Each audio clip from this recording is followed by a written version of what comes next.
the top tips for the Rocket Retreat takeover in Pokemon Go. I want to make sure you guys know everything that's going on and the new shadows and everything that's going to be relevant for you. So without further ado, let's jump right in. Welcome back, my Trainer Club. Let me know in the comments below, are you guys excited about the Rocket Retreat in Pokemon Go? Because like I talked about in the video that we talked about where we went over everything that's going on with this event, we have the ability to TM away frustration. We have new Rocket leaders. We have new Shadow Pokemon coming in here. It's going to be an amazing time. And then we obviously have Shadow Latias as well, which we are going to break down in a different video to see, is it going to be worth your time to catch the Shadow Latias in Pokemon Go? Because I know like having a brand new Shadow, everybody's like, ooh, I gotta get it. I gotta get it. But is it going to be worth your time? Or should you just save that Super Rocket Radar for something better in the future? We will cover all of that. So with all that said, guys, let's start getting right into this. Let's check out the event, which is going to go on from midnight on the 3rd all the way till midnight on the 7th. So you have approximately 4 days. What I want to caution you guys and make sure that you guys do is hit the thumbs up on this video if you like this content. But beyond that, make sure to play this event up front as much as possible because the event does have decay like a lot of events. But I have noticed this in specific for the Rocket events that there's tons of Rocket grunts, and then as the event gets closer to a close, there's a whole lot less Rocket grunts. So I want to make sure you guys are on top of this as much as possible. And there's going to be a brand new Pokemon for this event, which is going to be Salandit. So Salandit can go into Salazzle. Salazzle is going to only be able to be hatched from 12-kilometer eggs, and it has to be a female to be evolved. So guys, clear out all of your egg spots, hatch all those eggs, and get after this specific Pokemon. I can't wait to see you guys get it. I know it's going to be a little bit challenging to get, I think, but at the same time, it's fun. What's not fun to have a little bit of a challenge in Pokemon Go? I feel like Pokemon is one of those games where a lot of people like now have expected to get stuff, but typically Pokemon is a work for type game, which makes the adventure and the process a fun experience. And then we have the new Shadow Pokemon, which we're going to cover in a tip. We have some field research tasks, and we have a research quest line as well, which we're all going to cover. But with all that said, let's start at my top tip, starting off with tip number 1. Tip number 1 is going to be focusing around all of the new Rocket Shadow Pokemon. So are we going to want to get some of these, and are they going to be best for us to do something or the other? So as of right now, biggest thing I'm seeing right now is the Alolan Rattata, which is going to be a 1,000 per Purify. It's a great thing to do if you want to work towards your Purify Pokemon badge because it's only 1,000 per Purify. So stock up on that one as much as possible. It's definitely going to be common. Number 2, if you don't want to do it, make sure to save this Pokemon in a tag. If you want to see my top tags video, check it out up here, because tag these Pokemon and save it for future things like field research quests, everything that's going to be coming, because having these Pokemon, the 1,000 per Purify, is going to save you a lot of Stardust, because imagine 3 1,000 per Purify is going to be 3,000 Stardust. On any of these other Pokemon and more could be 3,000 to 5,000 Stardust per Purify. So 3 of a 1,000 equals 1 Purify of a 3,000. So it's going to save you a lot of time. And if you're working on that badge, it's a great thing to do. So then we have the sandshrew in the Alolan form. We have the Sudowoodo, we have the Adrafarig, and then we also have the Numel, which goes into Camerupt. So are any of these Pokemon going to be really relevant?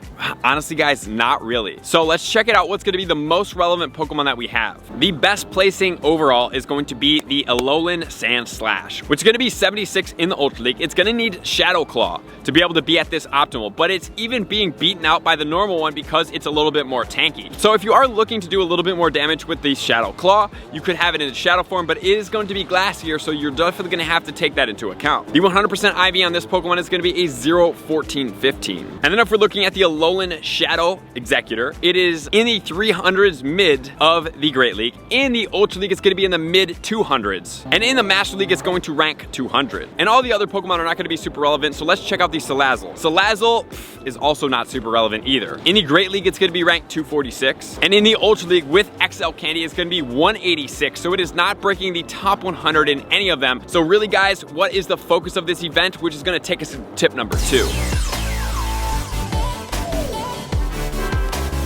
Tip number 2 for me is going to be all about the shiny Shadow Leader Pokemon, which I'm going to give you my lineup, and then also the 12-kilometer eggs, because 12-kilometer eggs are going to get you the Salandit, but most importantly, they're going to get you a ton of Stardust. So that's going to be where I'm focusing a lot of my tips around this event, is stocking up and churning through as many 12-kilometer eggs as you possibly can. So as far as the leader Pokemon, we are going to get brand new shinies of the Exeggcute. That's going to be with Arlo. Drowzee is going to be with Sierra, and then we have the Cubone, which is going to be with Cliff. Cliff. So all three of those are going to be the brand new Shadow Pokemon. So starting off with the Arlo, we have Exeggcute. That then's going to be followed by the Salamence. We can have Dragonite in there, or we can have the Alolan Exeggutor. And then topped off, it's going to be Gardevoir. We also have Scissor as well as Steelix. So what would my lineup typically look like for this? Exeggcute is going to be double weak to bug. So if you do choose to use some type of bug Pokemon, such as a Genesect, you could use that Pokemon. But I always like to use a Pokemon that's going to tear me up and get me ready for the next round. So using something like a Melmetal would be great for this scenario.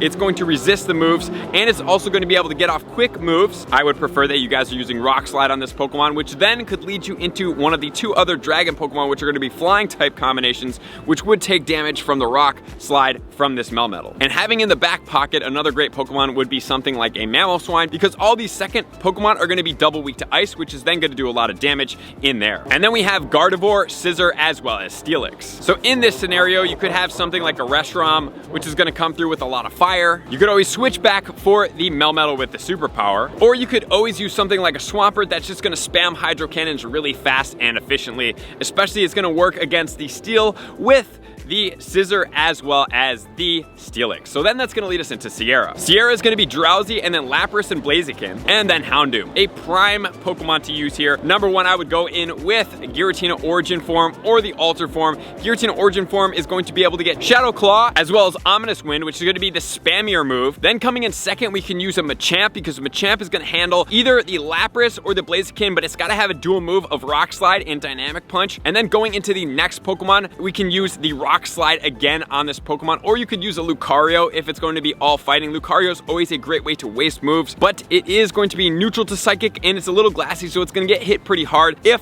that Drowzee does come in with a Psychic move. And then finally, we have Cliff with the Cubone. I'm going to go in with a Swampert right here, because then in the next thing, we can use the Earthquake on the Swampert, and Swampert is going to waste shields really fast. And then finally, the Swampert can handle the Tyranitar. Then you can use Hydro Cannon for the Charizard, and then finally, we have another Swampert in there as well. So I would go with Swampert, then have an Ice type Pokemon, and then you can obviously have a Grass type combination Pokemon as well that can handle that specific Pokemon. Maybe something like a Cresselia with Grass Knot. You could even use a Venusaur in this scenario. And then finally, we have Giovanni with Persian, Honchkrow, as well as Latias. So for this specific Pokemon, I would start off with a Dialga and start charging it up. Then I would switch into a Lucario, and I would start spamming with Power Up Punch to waste the shields on this Pokemon and charge you up. Then coming into the Honchkrow, I would have something like a Melmetal that could hit this Pokemon pretty hard, or you could use an Ice type Pokemon like a Mamoswine to charge up pretty fast, and then that Ice typing would be able to translate into the Dragon weakness of the Latias, and if you can't finish it off with that, going back into the